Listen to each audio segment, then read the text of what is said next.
Hi, this is John and Hannah from Red Dice Diaries, and I'm hijacking this episode of the podcast to talk about court case dramas in RPGs.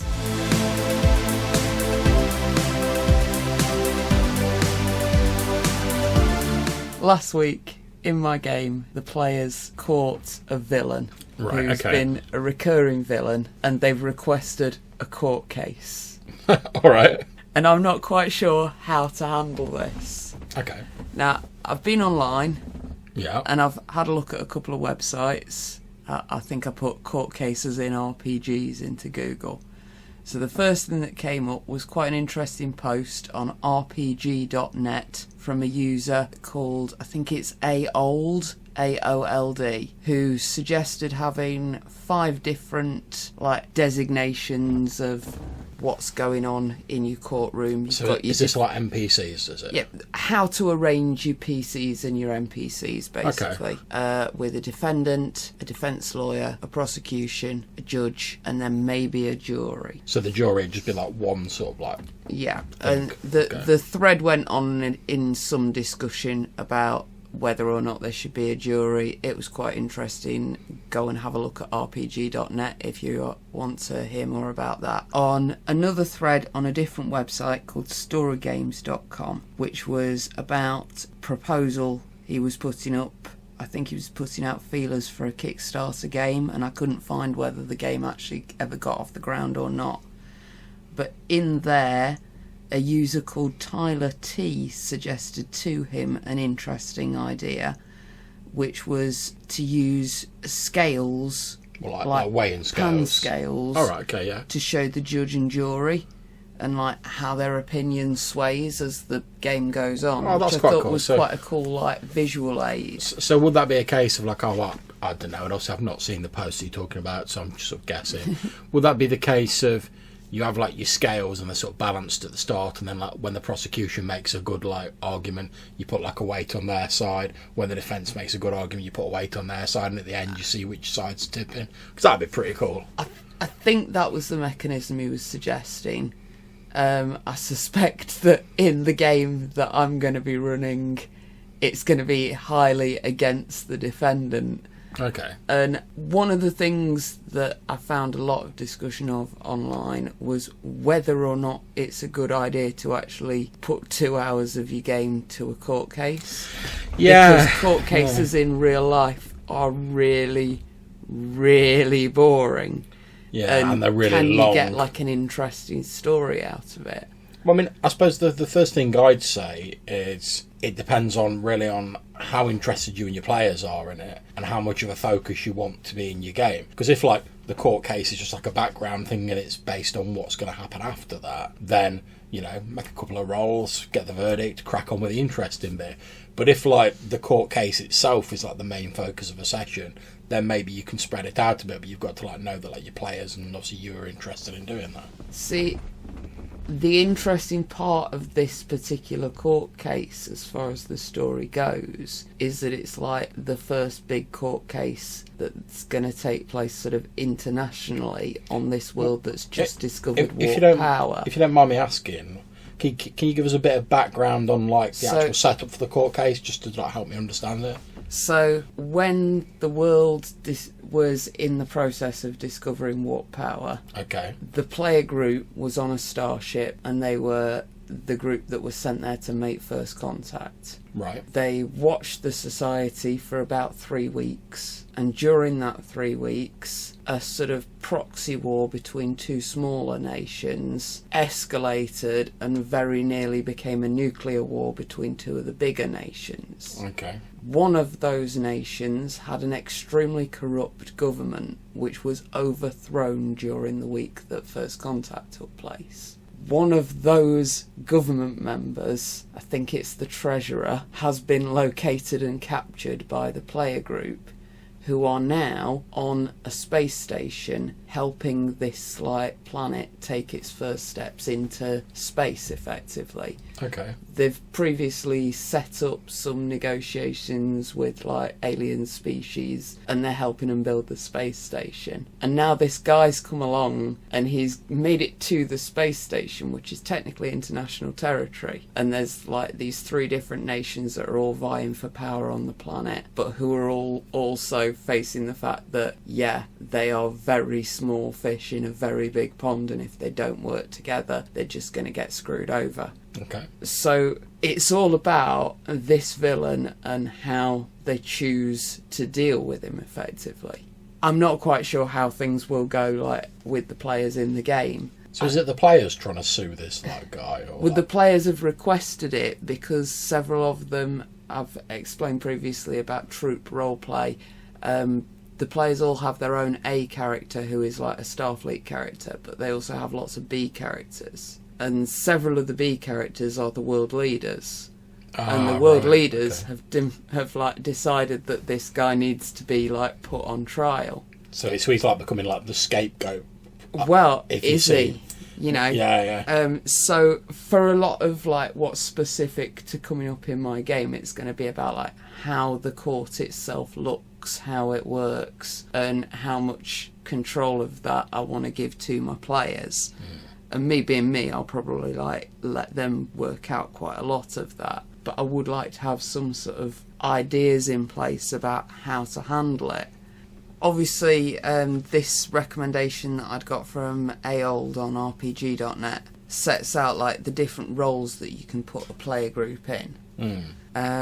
And suggests having like a defendant, a defence lawyer, a prosecution, a judge, and then having maybe a jury. Okay, now, to be honest, if I was going to be doing it, I think that's a good idea, but if I was going to be doing it, I would cut it down to just like the prosecution and the defence. And then the easiest way I can think of doing it is basically if you pick a number, I know you're running this using fate, if you pick a number of successes, the one side has to get in order to like, yes, they've won the jury over, it's going to go in their favour. So let's say, just for argument's sake, I mean, you could change this number, let's say for argument's sake, 5. So what you do is you have them play out the court case. When it gets to certain points, you have them make a roll. If they succeed, you like put like a tally mark in like their thing, and either the first one who gets to 5, they've swayed the jury to their side. That'd be the easiest way I could think of doing it. So if you pass me that red and gold burning wheel book from over there, though. So I did also find a little note that said that the Duel of Wits on Burning Wheel was worth that's looking literally at. just what I was about to look at. Well, do you want me to explain the Duel of Wits? Yeah. Right, so Duel of Wits in Burning Wheel. Okay, yeah. Now, bear in mind, it's a fairly involved system. I've not actually played a game of Burning Wheel that's used this because it's involved. Right. Now, just to explain, the way Burning Wheel works is it has a number of systems that you can use depending on the level of like granularity, depending on how much you want to zoom in on something. So it's like, to take combat, for instance. If you just want to quickly get through a combat, there's a system in here where you can just make one roll, like a fight roll, boom, combat dealt with, whole thing done. But then there's also a fight system, which is like, if you like say you're doing like the climactic duel against the main bad guy, you're fighting Sauron on his field or whatever, and that's a big part of the game. There's like a really like detailed system where you can go into like every single like parry and thrust of the weapon and stuff like that. Now, the Duel of Wits is basically the detailed system for doing social combat. Now, obviously, if you want to do the not detailed version, you can use that one dice roll. Happy days, it's dealt with. Now, the idea of a Duel of Wits is you're simulating an argument and a debate. The aim of the whole idea is that if you win, you have convinced your opponent of your side of the argument. And the idea of the back and forth is you're getting your opponent to sort of yield to various things. So your opponent might be like, oh yeah, okay, well I'll concede to that, but you know, you got to give me something in return, and it goes back and forth like that. Okay, there's like a buttload of different skills you can use with it, because Burning Wheel has like more skills than I've like ever seen in any role-playing game. That's all right. My players have a diplomacy skill. Indeed. So the way it works in Burning Wheel, you begin a duel of wits. There's got to be two sides, each willing to defend their own positions. Each side start, and this might be a good thing for you to do at the very start, just to get your players' mindset in. At the start of it, each side clearly states their case, like what they want. And that's your statement of purpose, it's called in Burning Wheel. Mm-hmm. So, for instance, it gives a couple of examples in here. The clan has always done right by itself. There is no need to become embroiled in the politics of outsiders.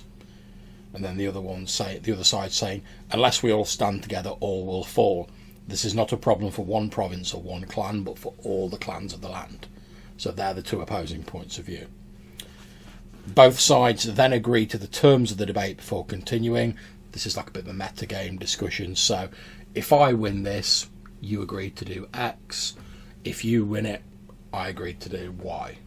And you agree that before the actual thing starts. Then if you lose, you've already agreed this is what's going to happen. Which, again, might be a good thing for your game. You know, you have both sides saying, like the prosecution saying, well, if we win, they're going to get this sentence. And the defence going, well, if we win, we want them to be acquitted and to be reimbursed for their time or whatever.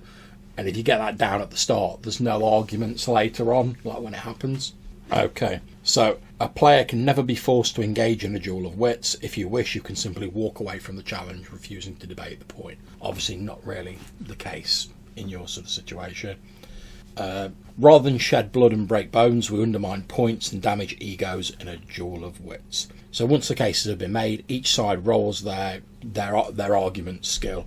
They add any successes from the skill test to the lead character's will exponent. It probably won't make a lot of sense to you. This total is the body of the argument for this duel. So handily enough, I came up with a mental-based combat system last time. Brilliant. So, yeah. So it'd effectively be a non-lethal version of that. Yeah, and effectively, I mean, this goes into like a ridiculous amount of detail. I'm not going to go through it all because it's like hefty. Mm-hmm. But basically, you have a series of interactions which are effectively mental or social combat rounds. Mm-hmm. And you continue going on until you've like whittled away someone's like mental hit points. And when you've done that, you've won the argument, and whatever you agreed at the start, if I win, X is going to happen. That's what happens. If your opponent wins, whatever they agreed happens. So if you're going to do it during Fate, like say, set that out at the start. I'd say get your prosecution to say, all right, if the prosecution wins, we're calling for this sentence. If the defence wins, we're calling for this to happen. Then decide how many rounds of like combat you want to do. Play out the rounds using your social skills. Obviously people can use their aspects and whatnot to like add bonuses to it. Then when you get to the end of that number of rounds, make it like an odd number of rounds.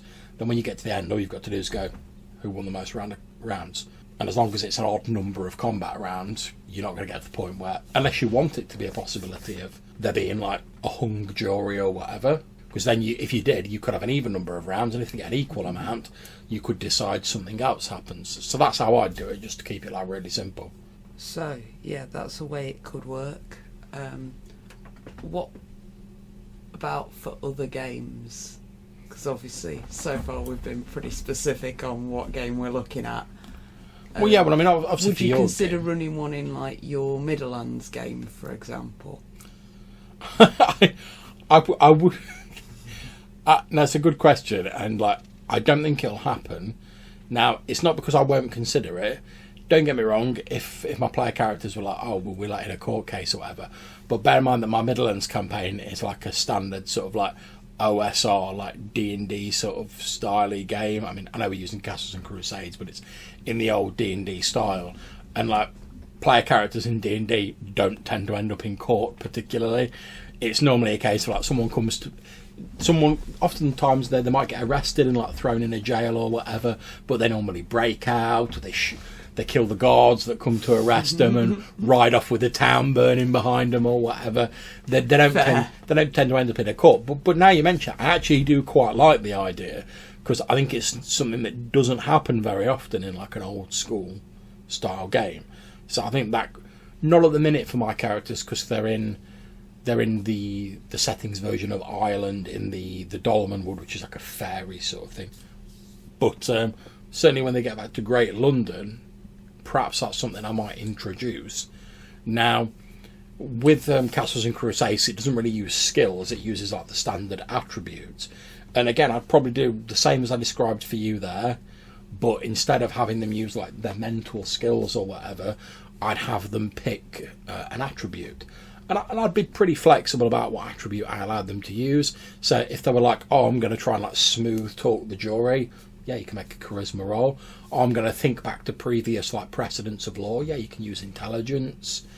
You can make a play for wisdom. So I think obviously you couldn't really use like the physical abilities, but yeah, I think it might be nice for the high intelligence characters to use their attributes. Maybe you could, because there's also obviously many courts that have precedents for like trial by ordeal and stuff like that. Ordeal. Yeah. And there's there is actually a handy bit about like crime and punishment and stuff like that in the main Midlands book. So yeah, it's definitely something I'd consider. And I actually quite like the sound of it now you mention it, because it's something that doesn't happen a lot in sort of D&D style games. So yeah, I'd definitely consider it. Cool. but as if my player characters would ever do anything that'd lead to them ended up in court. Oh. So I'm thinking back to try and work out if I've ever actually played in any games that have done courtroom stuff, and I can only think of coming across it in LARP games. Yeah, I can't think of any tabletop games. Once, very long ago, in a World of Darkness game in a pub not too far from here. Oh, yeah. But that, unfortunately, did suffer from that very first problem that we discussed, that a realistic sort of court scene is really, really, really boring. Yeah. I mean, I think that's the advantage that like, tabletop has over LARP in that, because when you're doing a LARP, you tend to sort of like play out time as it's occurring, whereas in a tabletop you can be like, I'll make a few rolls, like 3 hours has passed or whatever, and you've been debating, this is what's happened. And we've ended up at the medieval LARP that we do occasionally in front of various different sorts of judgment for various different things. Usually it involves a kick up the arse and a beer, but that's just that LARP that we do. That's how Lorien Trusts play things. Yeah, but no, I can't think I've been involved in a great deal of court cases, and I think, to be honest, that's because like the modern court cases as we know it is obviously like a more modern phenomena, and certainly myself, a lot of the role playing games I tend to run are sort of fantasy role playing games, like where you say court cases aren't such a big thing, or it's a modern day game. But if I'm running a modern day game, it's normally like a World of Darkness game where you're like a vampire or something. Obviously, you can't be like polling up to the courts in midday if you're a vampire. Well, not the real world court, but the well, I don't know what it's like in the current edition of the World of Darkness. I know the Camarilla used to love doing everything around a court. But that doesn't work in the same way as a mortal court. In the sense of like a courtroom drama. Yeah. But certainly I've seen like bits of Camarilla games effectively trying to become a courtroom drama. Yeah. I think it's interesting, and I mean, like you say, I think it comes down again to this idea of how much of your session do you want to devote to it. Because, like you say, like actually running through like blow by blow of a course. I mean, even Burning Wheel with its Duel of Wits, which I consider to be like a very detailed, very sort of like layered system, even that's nowhere near as complicated or lengthy as an actual like court case would be. So I think even sort of rulesy systems don't have that level of detail like you would find in an actual court case.